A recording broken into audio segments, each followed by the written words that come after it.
Your business is failing. जी दोस्तों, आप इस बात को जानते हो, इंडिया के अंदर, सिर्फ इंडिया के अंदर एक साल में n number of startup start होते हैं मार्केट के अंदर। लोग आइडिया लेके आते हैं और बिजनेस स्टार्ट करते हैं, लेकिन क्या वो सभी सक्सेसफुल हो पाते हैं? क्या वो सभी बिजनेस चलते हैं मार्केट के अंदर?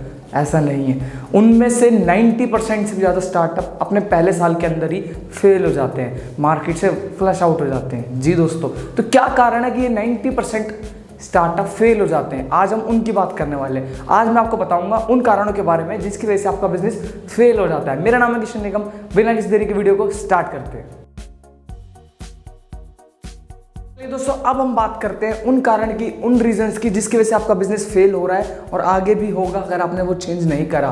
तो नंबर 1 हमारा कारण होने वाला है lack of long term planning और गोल्स। जी दोस्तों, एक बिजनेस जब आप स्टार्ट करते हो ना, तो बिजनेस का मतलब ही होता है एक ऑनगोइंग एक्टिविटी जो लॉन्ग टर्म तक चलेगी। आप ये नहीं सोच सकते कि आज आपने बिजनेस स्टार्ट करा, 1 महीने का गोल आपके माइंड में है, वो पूरा होता ही, शॉर्ट टर्म गोल पूरा होता ही, जबकि जब देखेंगे क्या करना है। ऐसा नहीं होता। आपने शॉर्ट टर्म में अपना गोल अचीव कर लिया है, रेवेन्यू कमा लिया है, इससे काम नहीं चलेगा। आपके माइंड में एक लॉन्ग टर्म स्ट्रैटेजी, एक लॉन्ग टर्म प्लान हमेशा तैयार होना चाहिए। रीज़न इसकी, आप सिर्फ आए, आपने 1 महीना काम करा और आपने वो पैसा कमा लिया, उसको आप बिजनेस नहीं कह सकते। मेरे हिसाब से वो बिजनेस नहीं है। बिजनेस का मतलब है लॉन्ग टर्म गोल होना चाहिए आपके माइंड में, लॉन्ग टर्म स्ट्रैटेजी होनी चाहिए, एक विजन होना चाहिए आपके माइंड में कि आप इस टाइम तक 1 साल के अंदर, 2 साल के अंदर, 4 साल के अंदर वहां पहुंचना चाहते हो। फिर आप अपने बिजनेस को एक्सपेंड करोगे, बढ़ाओगे।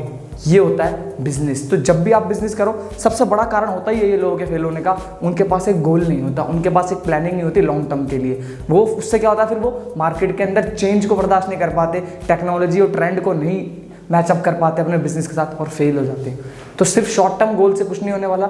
जब भी बिजनेस की बात होती है, लॉन्ग टर्म प्लानिंग की बात होती है, लॉन्ग टर्म गोल की होती है। हमेशा याद रखो, शॉर्ट टर्म गोल अच्छे होते हैं, उनको अचीव कीजिए, लेकिन लॉन्ग टर्म गोल आपके माइंड में हमेशा रेडी होना चाहिए, तभी आप मार्केट के अंदर सर्वाइव कर पाओगे। ये छोटे मोटे रेवेन्यू जनरेट करके 1-1 महीने के गोल को आप यूँ मत समझिए कि वो आपका बिजनेस का ऑब्जेक्टिव है। नहीं, आपका बिजनेस का जो ऑप्टिमम ऑब्जेक्टिव होता है वो आपके माइंड में क्लियर होना चाहिए हमेशा। जी दोस्तों, हमारा दूसरा कॉज होने वाला है बिजनेस के फेल होने का, लैक ऑफ कैपिटल। जी दोस्तों, अब बहुत सारे लोगों के माइंड में ना ये बात होती है जब वो बिजनेस स्टार्ट करते हैं कि उनको पता है कि कितना पैसा लगेगा बिजनेस के अंदर, जबकि ऐसा कुछ होता ही नहीं है। आप कितना भी प्रेडिक्ट कर लोगे, कितना भी एस्टिमेट कर लोगे, वो कभी सही नहीं हो पाता मेरे हिसाब से। रीजन इसकी, आप क्या एस्टिमेट कर लोगे? आप यही तो एस्टिमेट कर लोगे इतनी इन्वेस्टमेंट आएगी, इतना पैसा इक्विपमेंट में लग जाएगा, इतना वर्क प्लेस पर लग जाएगा, इतना आप ऑफिस को मेंटेन कराने में लगाओगे, और इतना स्टार्टिंग के अंदर जो एक लमसम अमाउंट लगता है कंपनी रजिस्टर कराने में या जो भी डॉक्यूमेंटेशन वाले काम है उसमें इतना पैसा लगेगा। आप सिर्फ यही एस्टिमेट कर सकते हो। अब आप गलती कहाँ करते हो? लोग गलती ये करते हैं, वो इन्वेस्टमेंट के बारे में तो सोच लेते हैं, वो जो ऑपरेटिंग फंड है उसके बारे में नहीं सोचते।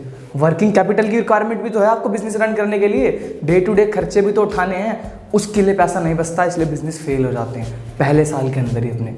तो आपको ये याद रखना है, जब भी आप बजट की बात करो, जब भी इन्वेस्टमेंट की बात करो, जब भी पैसे की बात करो, कैपिटल की बात करो, तो ऑपरेटिंग फंड को भी उसमें ऐड करो। खर्चे रेगुलर बेसिस पे होने वाले हैं, आपकी मार्केटिंग हमेशा चलती रहेगी, आपकी एडवर्टाइजमेंट में पैसा हमेशा लगता रहेगा, तो इसको अवॉइड मत करो। मार्केटिंग के पैसे तो आप रेगुलर बेसिस पे लगाते हो, वो तो वन टाइम की लमसम पेमेंट नहीं है, वन टाइम इन्वेस्टमेंट नहीं है ना, रेगुलर बेसिस पे करते हो। ऑपरेटिंग खर्चे बहुत सारे हैं जो डे टू डे होते रहते हैं, तो इसको देख के अपने बिजनेस को प्लान करो, इसको देख के अपनी बिजनेस की इन्वेस्टमेंट को प्लान करो। जी, तो हमारा तीसरा और सबसे बेवकूफ़ी भरा वाला कारण होने वाला है नो डिजिटल प्रेजेंस। जी दोस्तों, आज की डेट में भी ना ऐसे बहुत सारे बिजनेस हैं जो ऑनलाइन नहीं आए हैं अपने बिजनेस को लेके, और अगर आप भी उन बिजनेस में से हो तो आज नहीं तो कल आपका फेल होना निश्चित है, बिल्कुल पक्का 100% आप फेल हो जाओगे मार्केट के अंदर। अगर आज के डिजिटल एरा के अंदर भी आप सोशल मीडिया पे नहीं हो, आपकी वेबसाइट भी नहीं है, तो आप कैसे सर्वाइव करोगे? ये बात मेरी समझ से तो बिल्कुल परे है।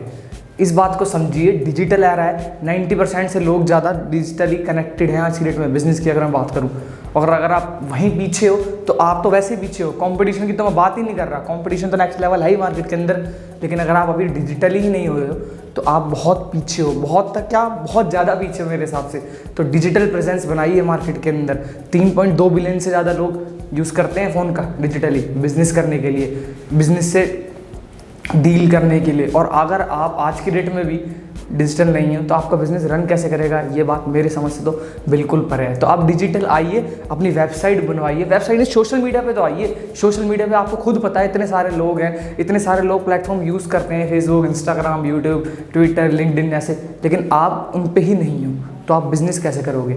इनसे क्या फ़ायदा होता है? आप इजीली कनेक्ट कर पाते हो अपने कस्टमर के साथ। आप इस बात को समझिए। और मेन चीज़ ही यही है कस्टमर के साथ एक लॉन्ग टर्म रिलेशनशिप बनाने के लिए, कस्टमर की रिटेंशन बढ़ाने के लिए, लॉयल्टी बढ़ाने के लिए, कि आप उनसे कनेक्टेड हो, आपका फीडबैक उनको अच्छे से उनका फीडबैक आपको अच्छे से मिल पा रहा है और आप उनके साथ फॉलोअप बना के बैठे हो। यही तो मेन बात है। तो डिजिटल होना स्टार्ट कर दीजिए अगर सर्वाइव करना है। जी दोस्तों, हमारा फोर्थ कॉज ऑफ फेलियर होने वाला है focus on money, money and money. इस बात को कोई डिनाई नहीं कर सकता कि पैसा सबसे बड़ी मोटिवेशन है बिजनेस करने के लिए। लेकिन बहुत सारे बिजनेस जो मार्केट में फेल होते हैं वो पता क्या करते हैं? वो अपना सारा फोकस सिर्फ पैसे पे रखते हैं। उनका फोकस कस्टमर रॉयल्टी पे नहीं है, उनका फोकस कस्टमर रिटेंशन पे नहीं है, उनका फोकस ब्रांड अवेयरनेस पे नहीं है, उनका फोकस ब्रांड बिल्डिंग पे नहीं है, लेकिन उनका फोकस सिर्फ और सिर्फ पैसा कमाने पे है। बस यही कारण है उनका फेल होने का। आप बिजनेस वन टाइम ट्रांजैक्शन की तरह सोचोगे ना तो कभी भी सफल नहीं हो पाओगे मेरे हिसाब से। बिजनेस का मतलब है आप जोड़ रहे हो कस्टमर को, आप एक रिक्यूरिंग प्रोसेस बना रहे हो कस्टमर के साथ जो बार बार डील करेगा आपसे। आप क्लाइंट्स बना रहे हो, आप लॉन्ग टर्म रिलेशनशिप क्रिएट कर रहे हो किसी के साथ। लेकिन अगर आप सोचते हो कि सिर्फ पैसे के सेक के लिए, सिर्फ पैसा कमाने के लिए आप ट्रांजैक्शन कर रहे हो वन टाइम, तो मैं उसको बिजनेस नहीं करूंगा, आप बहुत जल्द फेल हो जाओगे मार्केट के अंदर। कंपटीशन इतना है, आपसे नहीं लेगा, दूसरे से लेगा। लेकिन जब एक रिलेशनशिप की बात आती है वो आपसे ही डील करेगा, आपके पास से ही परचेजिंग होगी। तो हमेशा याद रखिए कस्टमर लॉयल्टी पे फोकस कीजिए, कस्टमर रिटेंशन बढ़ाइए। ये वो लोग हैं जो आपका बिजनेस चलाते हैं, जिनकी वजह से आपके पास पैसा आता है। ये सोचिए, आप सिर्फ सोचोगे कि वन टाइम ट्रांजैक्शन कर लोगे और आपका काम हो जाएगा, तो ऐसे आपका काम नहीं होगा। पैसा बहुत बड़ी चीज़ है बिजनेस के लिए, सब जानते हैं, लेकिन वो कब आएगा? जब आप इन चीज़ों पर ध्यान दोगे, ब्रांड अवेयरनेस बढ़ाओगे लोगों के अंदर, ब्रांड बिल्डिंग करोगे। समझे इस बात को? कस्टमर लॉयल्टी बढ़ेगी, कस्टमर रिटेंशन बढ़ेगी। ये कब होंगे? जब आपकी मार्केटिंग अच्छी होगी, आपकी प्रोडक्ट की क्वालिटी अच्छी होगी, आपका जो लेवल ऑफ अंडरस्टैंडिंग है वो बहुत अच्छा होगा आपके कस्टमर के साथ। जी दोस्तों, तो हमेशा याद रखिए इन चीज़ों पे ध्यान दीजिए, ना कि पैसा कमाने पे। जी फिफ्थ कॉज होने वाला है हमारे बिजनेस फेलियर का रिएक्टिव एटीट्यूड। जी दोस्तों, बहुत सारे बिजनेस फेल इसलिए होते हैं कि वो रिएक्ट नहीं कर पाते। बदलते कंपटीशन के साथ, बदलते टेक्नोलॉजी के साथ और बदलते ट्रेंड के साथ वो रिएक्ट नहीं कर पाते, चेंज को अडेप्ट नहीं कर पाते, तभी मार्केट के अंदर फेल हो जाते हैं। आप खुद इस बात को समझिए, अगर आपने मार्केट ट्रेंड को नहीं समझा, मार्केट में होने वाले चेंज के साथ आपने कॉप अप नहीं करा अपने बिजनेस को, तो आप फेल होंगे ही होंगे। इस बात में कोई डाउट नहीं होगा आपको भी मेरे हिसाब से। एक बहुत कॉमन एग्जांपल देता हूँ। अगर मेरी एक मोबाइल की शॉप है और अभी डिमांड सिम्बियंस फ़ोन की चल रही है और एकदम से मार्केट में ट्रेंड चेंज होता है, नई टेक्नोलॉजी आती है, एंड्रॉयड टेक्नोलॉजी आती है, तो क्या मुझे नहीं अडेप्ट करना चाहिए उस टेक्नोलॉजी को? ऑब्वियसली करना चाहिए मुझे। अगर मैं उस चेंज को एक्सेप्ट नहीं करूँगा, नई टेक्नोलॉजी के साथ मार्केट के अंदर नहीं आऊँगा, तो लोग मेरे से क्यों परचेस करेंगे? आप क्यों आओगे मेरे पास?